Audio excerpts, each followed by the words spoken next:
Con quấy chưa? Ô, con nào này? Ôi thơm không? Chua.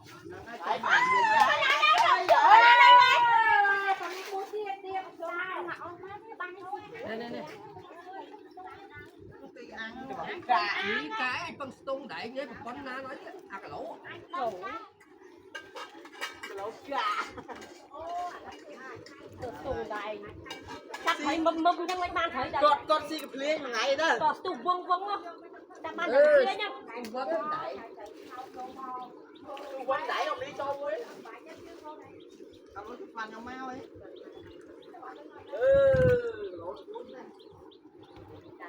con chọc đấy mà khỏi chưa cú rồi khỏi mau khỏi không chưa đi chưa được